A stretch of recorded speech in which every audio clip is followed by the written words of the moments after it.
Well, hello everyone, and thanks for joining me today at Juanette's Crafting Corner. Before we get started in my update on my slow stitch project, I want to thank the people that commented on my previous videos that I haven't acknowledged yet. I appreciate their comments, and sometimes people give me nice suggestions on things I should do. Like when I had the dry ink pad, someone said they have a little spray bottle of water and they just spray it a little bit. It rehydrates their ink pad, and then they're able to stamp without any problem, without re-inking it. So that was a great suggestion. So I appreciate that. So let's get started in today's video and what we're doing. So the next prompt in our Roxy Journal of Stitchery is love or hearts. And I do want to show you real quick something that I added to my hexagons after I ended the last video. Is I did a little stitch all around there just to kind of make it pop a little bit, and I like the way that turned out. And so what I've decided for my hearts is a couple of things. Now I've got some buttons here. They're really tiny little buttons. This is an assortment of different designs. These are almost like a bead button, but they're white. So I brought in my Copic markers. This is called dark red, and this one is just called lipstick red, and I've painted them. So just my alcohol paints on them. And then I had another button that is like a deep burgundy color, which will go perfect in here. But I thought it looked a little bit plain, so I just took my Stampin' Up marker. It's a chalk marker, and I just put little dots on there. So I can set those aside. Those are dried. And as I was looking through my stash, I remembered that I had made some hearts. Let me move this out of the way. I had made hearts for journals. Now, I'm not sure if I'm going to use these or not, but aren't they cute? They have just a little backing, and then this is the same heart, so I must have colored it in a crew color. And then it's just all kinds of beads and bullion knots. There's a white button there, that little one, and then that other little one there.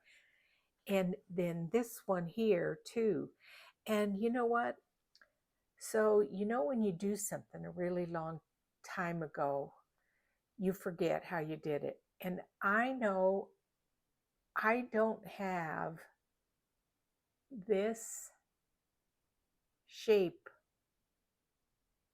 of this like bunch of fabrics. So I've been looking, and I think what I did is I just bunched it up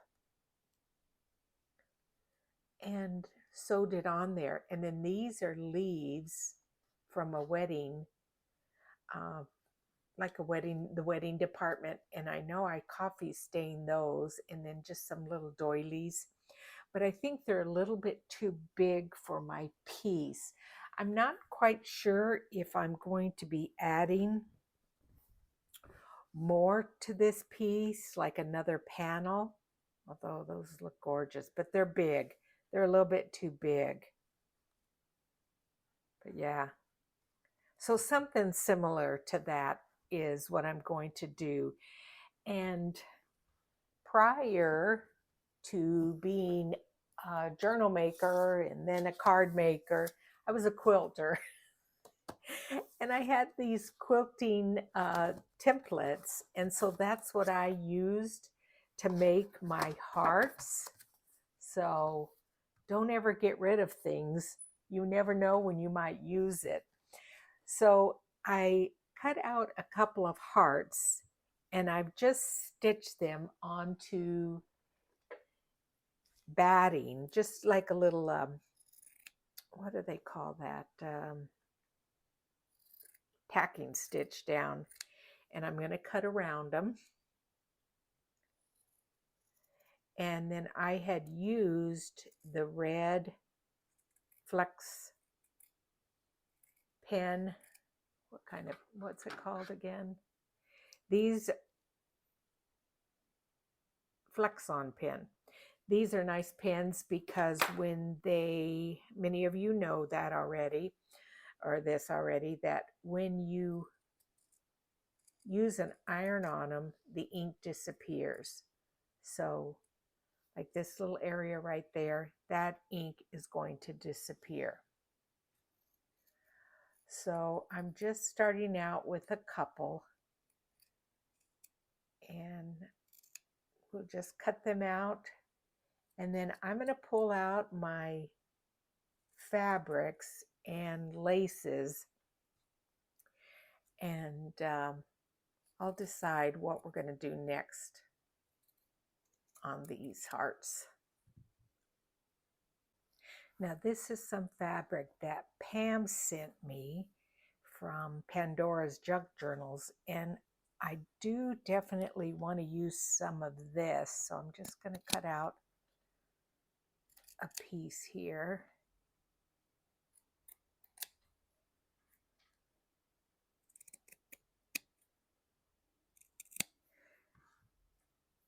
She told me this was antique ticking. So definitely that. And let's just trim around these flowers.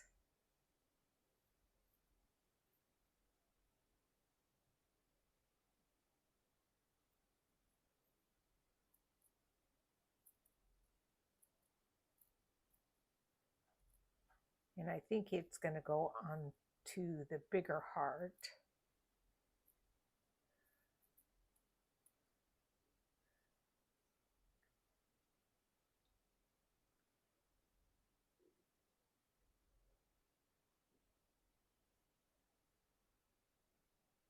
I think I'm going to just cut into here.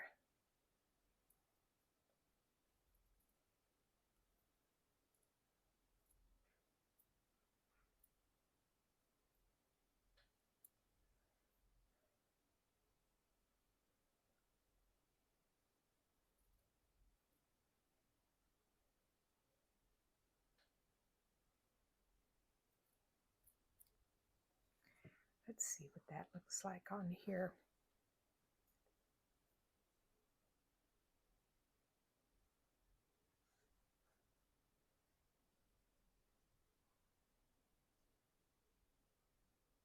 That's a start.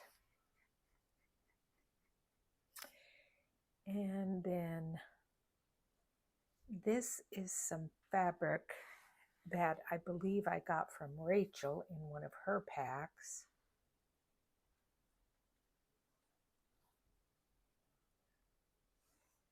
So my plan is just to lay down some fabrics that coordinate, and then I'll come back with you and show you what I've worked out instead of having you guys have to watch me finagle all of this for so long.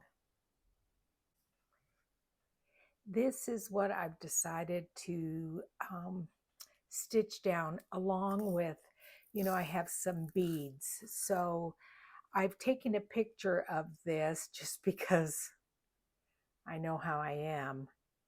I may forget how it all goes, but we'll just pull it off like that and then go from there. And what I wanted to do is stitch around the whole, part with a running stitch just to kind of keep it together, add a little bit more dimension, and it's kind of a messy stitch. It's not going to be exact, and you probably won't even be able to see much of it, but it's fun to do anyway, so I'm just going to work on that.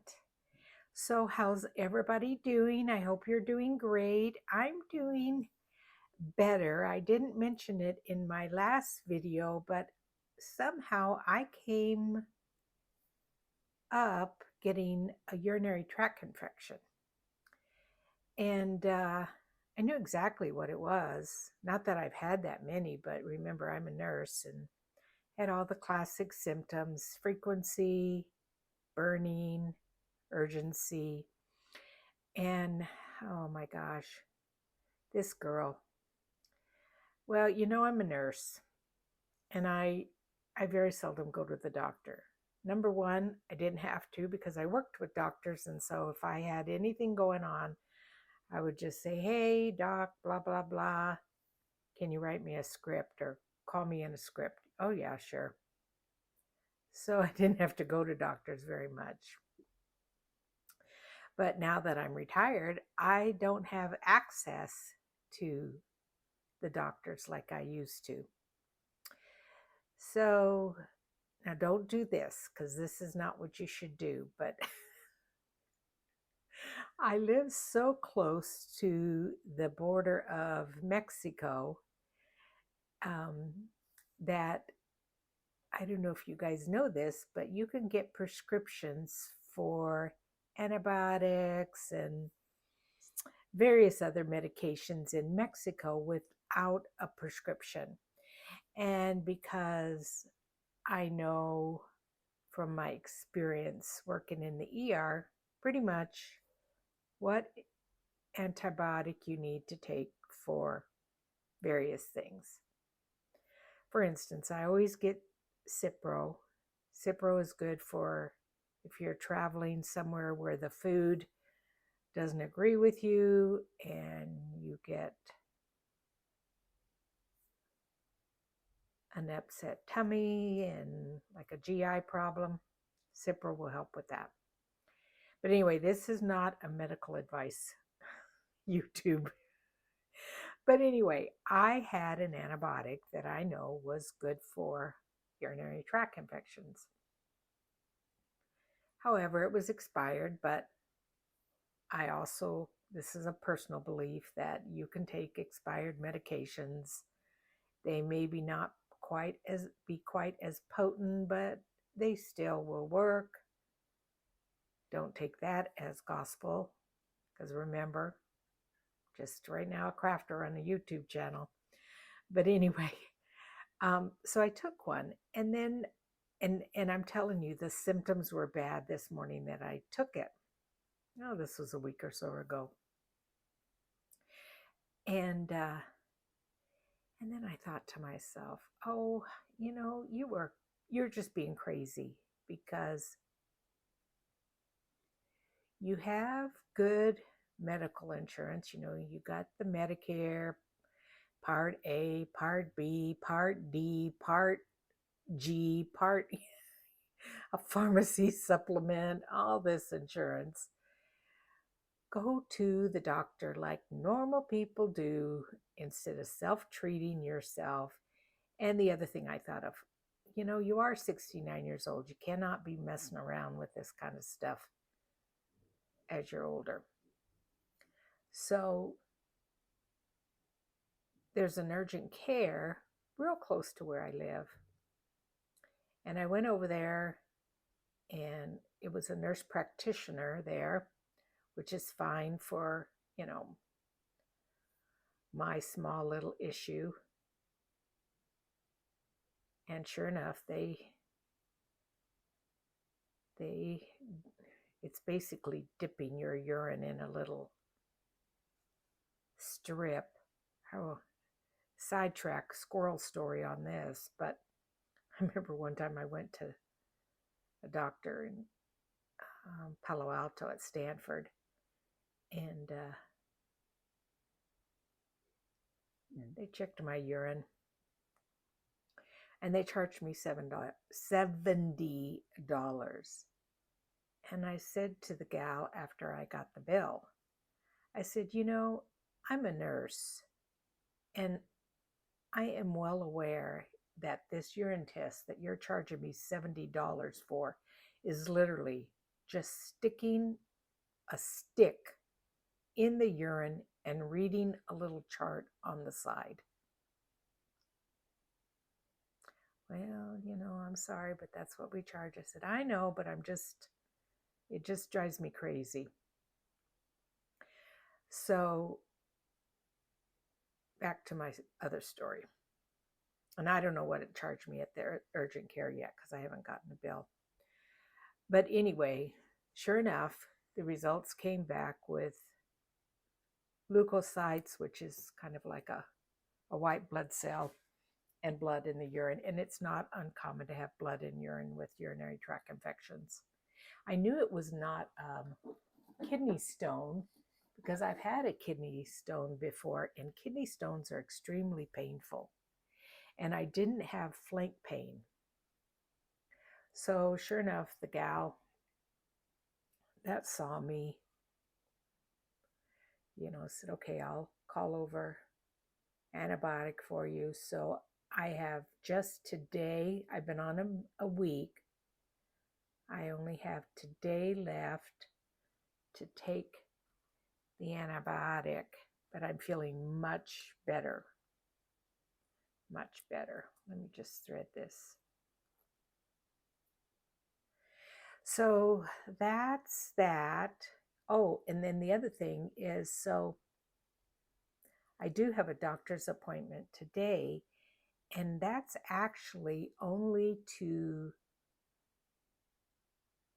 establish care with a physician here in Arizona. I had always gone to my physicians in California where I worked. But I thought, oh, I'm retired now, and I got to see a doc here. And oh, let me let you in on another little secret. This is the info from an ER nurse.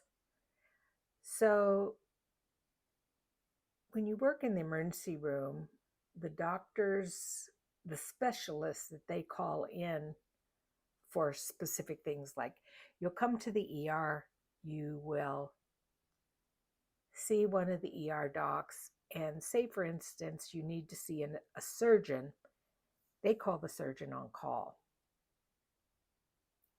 Same with cardiology, all the specialties. They'll call whoever is on call. Well, when you work in medicine, you realize, all physicians are not the same. Some may have gotten A's in medical school, and some may have just barely passed. So when I worked in the ER, of course, or any hospital, the best of the best for physicians. Well, I don't work here in Arizona, so I don't know who the best is anymore. But this is what I did. So one day in church, I had found out that one of the members in my church is an ER doctor.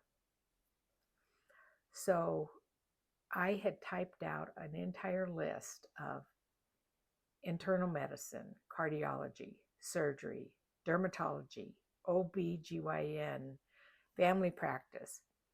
And when I went to church one Sunday, I said, okay. And he knew I was, a nurse, retired nurse. I said, now we all know there's good docs and bad docs out there. This is a list. And I gave him even a pen. And I said, would you please write down all the specialties? And I had the whole list. He started laughing. I said, of the docs you would go to. And he did. He did for me. So I have an appointment this afternoon with an internal medicine group to establish care, just probably routine, like, lab work, make sure, my iron is good, and they'll check this urine again. But anyway, so that's a little tip. Always ask, instead of saying, oh, who's a good doctor? And a lay person saying, oh, so and so, because they're really nice. Well, some of the bad doctors are really nice too. Some of the meanest doctors I've ever worked with were some of the most brilliant doctors. You cannot go by niceness. So anyway, it drives me crazy when people say, oh yeah, they're a really good doctor because they're really nice. Well, sorry, that's not always true. Anyway, so that's that, and I have finished stitching this down. And then now I'm going to start stitching my elements down.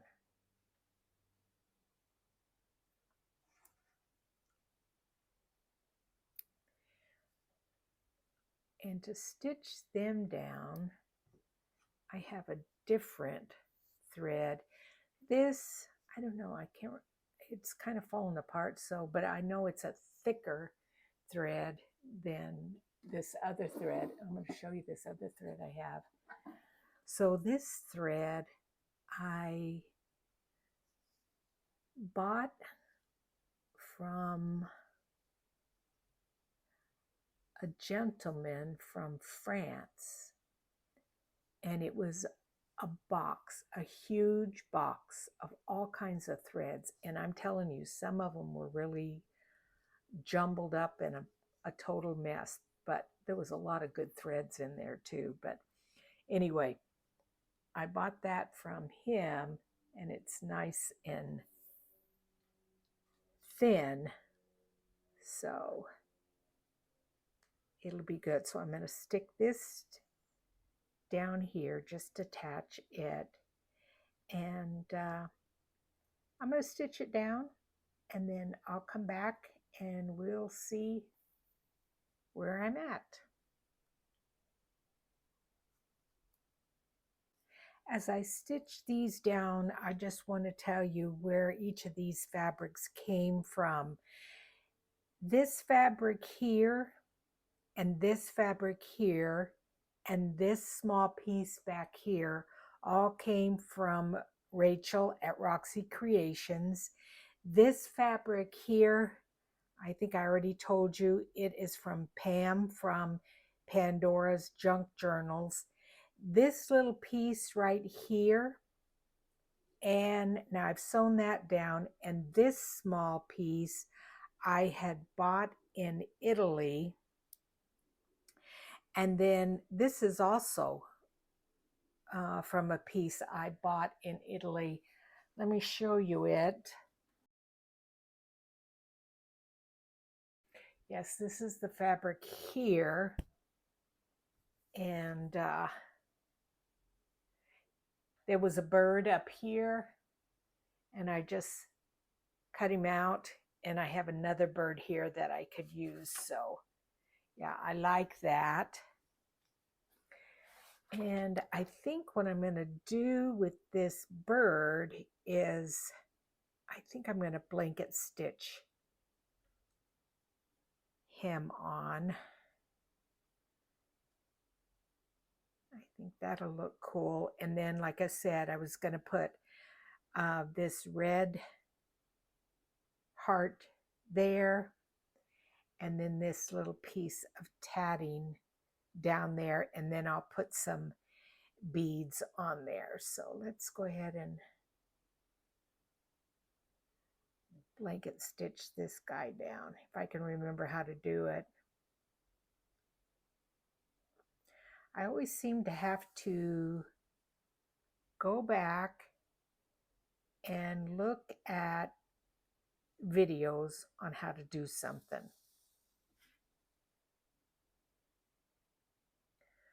Okay, so you go, okay, I know you, let's see here. Come up,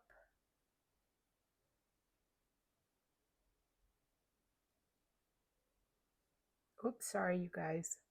Sorry, I didn't have you in camera. You make a little first loop, and we may not even be able to see it. And you come up, and then, as I recall, you go under that first one.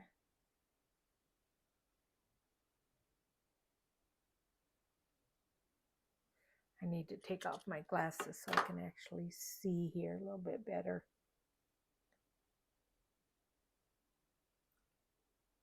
Yeah, there we go. You go under that, and then you make sure your thread is down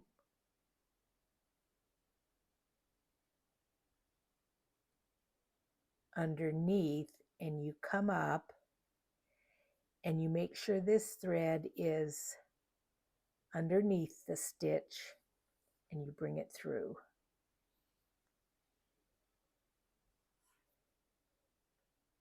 And that is your blanket stitch. So again, and this is very, very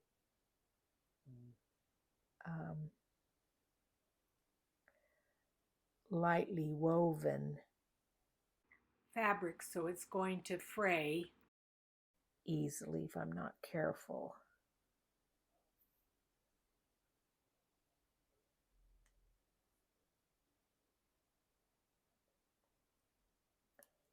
Yeah, so you just make sure that when you go into your top layer, and a lot of people, the traditional way, I think, you're supposed to do it very neat and even stitches, but thank goodness with slow stitching, you don't have to do it perfect.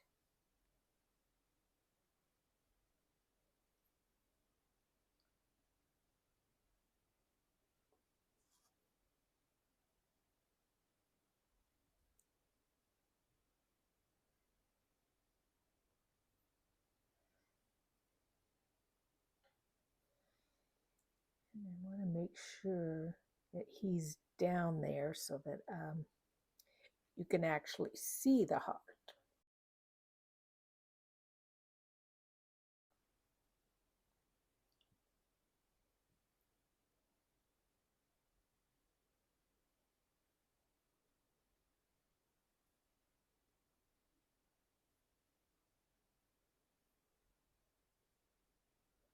Need to make sure that's underneath there.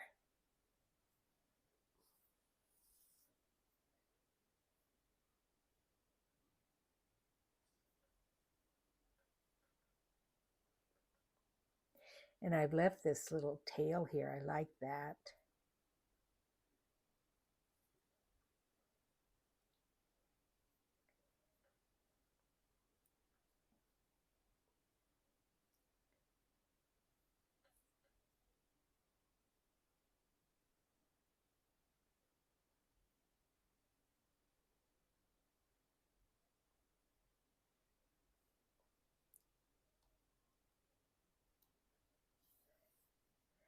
The fabric is kind of getting thick here.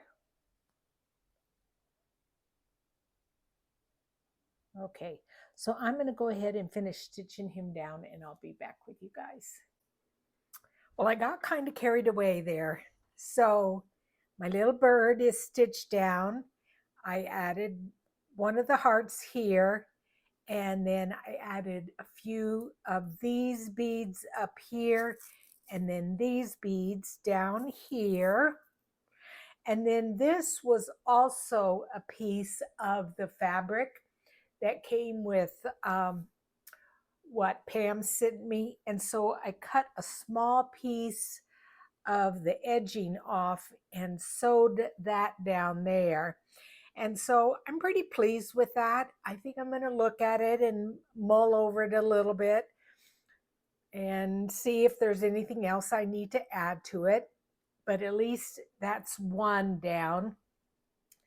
Then the next one I started working on, and remember I showed you this fabric. This was from a kit that I got from Rachel. And look at it, it's very interesting. So this piece of fabric here is this side, but when you turn it over, it's that. So I think this is the correct way to have the fabric. This is the incorrect way, but I liked them both. So I stitched those down, I laid those down, and then this was just kind of hanging around on my desk. And I like this, even though it's not part of the heart. I don't want to cover anything else up, but I like it. So I'm going to stitch that down. And I think what I'm going to do is turn it over and stitch it this way so I make sure I catch it. So in between that last filming, I did go to my doctor's appointment, and I was very pleased with him. Like I said, I had never seen him before, so he was, brand new doc, was very thorough. I am definitely going to be getting everything done from A to Z. But he also found that I still had some blood in my urine. So they checked that again. And so I got an injection of Rocephin, which is a pretty good antibiotic. Got it right in the tush. She gave a good shot, though. I hardly felt it. Just going to kind of wrap this around here.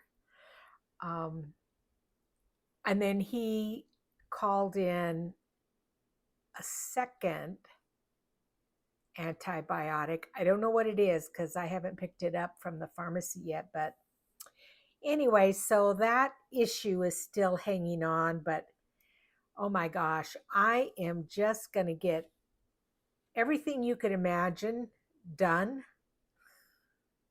from, women stuff to mammogram to bone density scan to full labs. So, but my blood pressure was good. My blood pressure is always really good. You know what my blood pressure runs? Well, you may not know what. Oh, shoot, there's a little knot there. Well, dang it. My blood pressure runs, it was 95/40. And that's kind of considered low, but I'm just going to wad that up back here and hide it.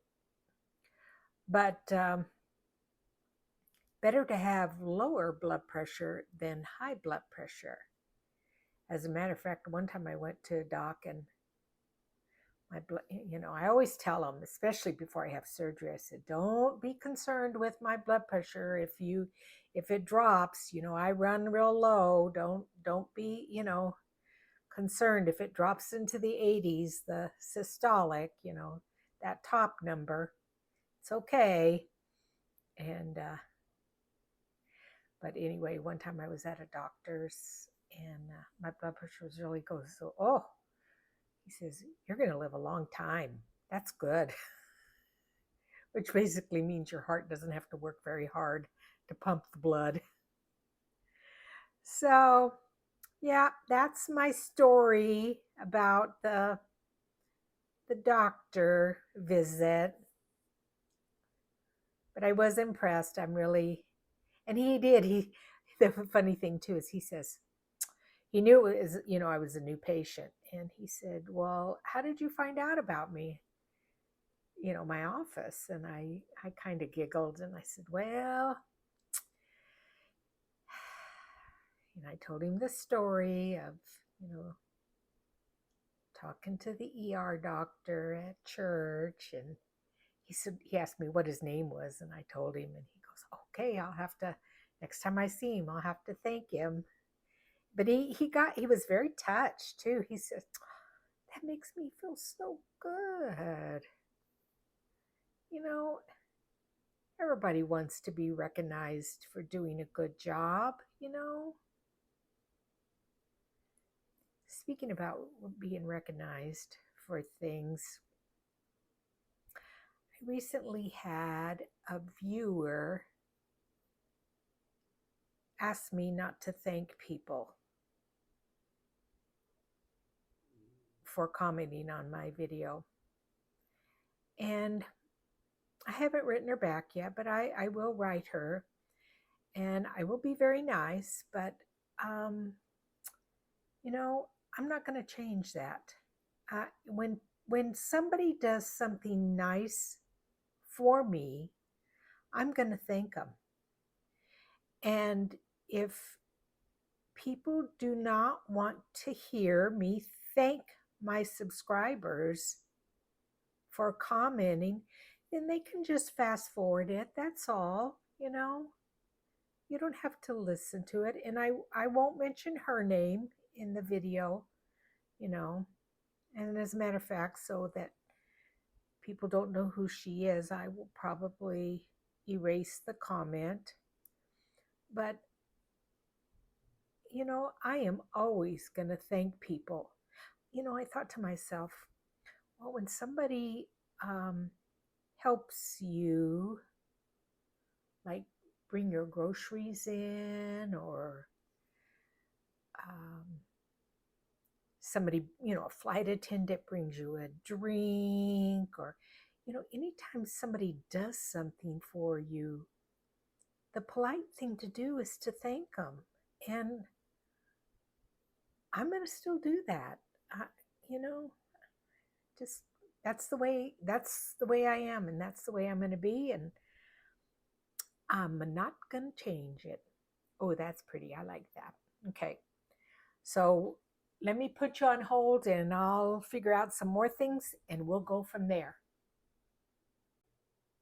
Now, with this heart, all I've done is add the small little heart that I had painted with the Copic marker. I added it here, and actually I had gone back and put the darker red color on there, the dark red color. It's not going to focus. Anyway, that's the one I used because the light one just was too light for me. So I think, at least at this point, this one and this one, they're done. Now, what I did off camera was sew this. And it actually was quite easy to sew. I just used DMC, let's see, number 5, 498. And I drew the heart with my little template. And all you do to stitch this is you start up in this corner here on the right hand side, and you go to the left. Then you go over just ever so slightly,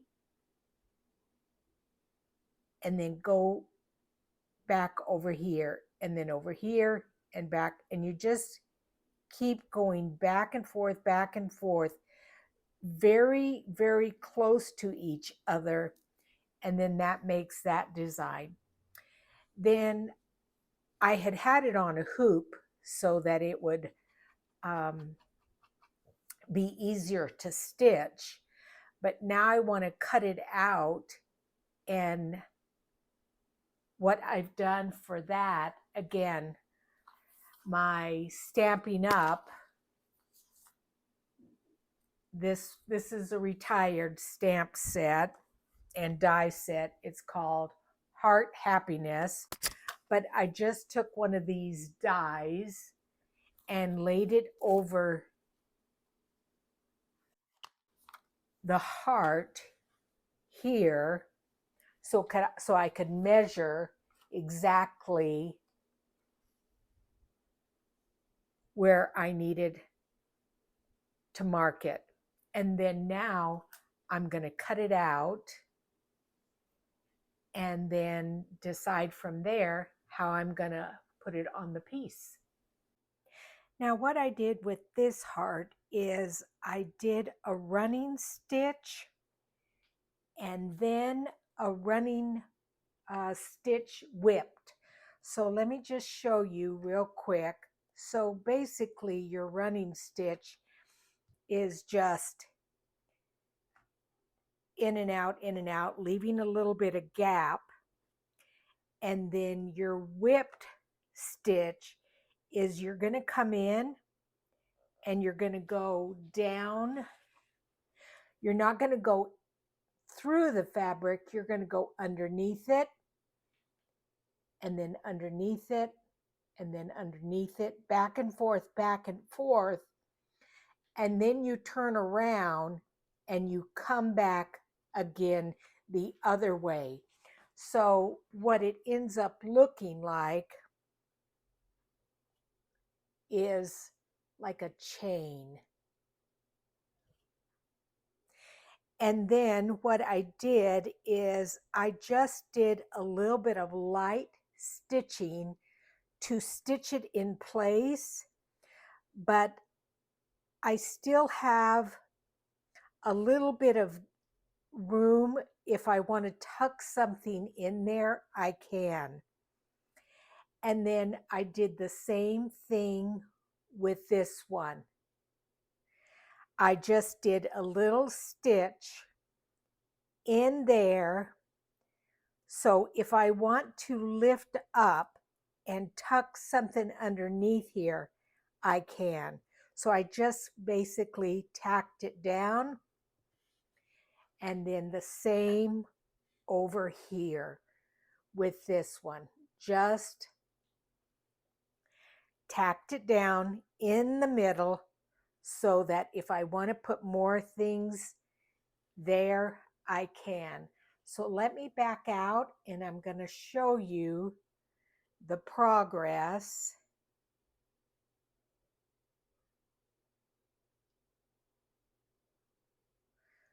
So there's the top of it. And then there's the bottom. And like I told you, I did leave this so that I could tuck something in here. Oh, and I want to show you the threads that I used here. So this thread here is 100% linen. It's very thick. It was kind of a booger to put it through the fabric. You can see it's very thick, but it's a lovely color.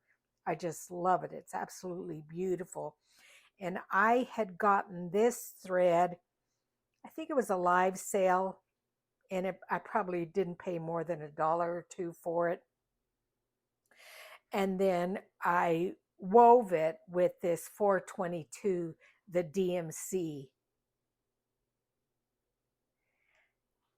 and then tacked it down with just a clear, ecru color. And like I said, I've left both this little string here attached, this little thing here attached, and this attached, just because I thought it would, look nice. So anyway, those are my hearts for our prompt of love or hearts. So anyway, thanks for joining me, everyone. And I will see you again soon. Thanks and bye-bye.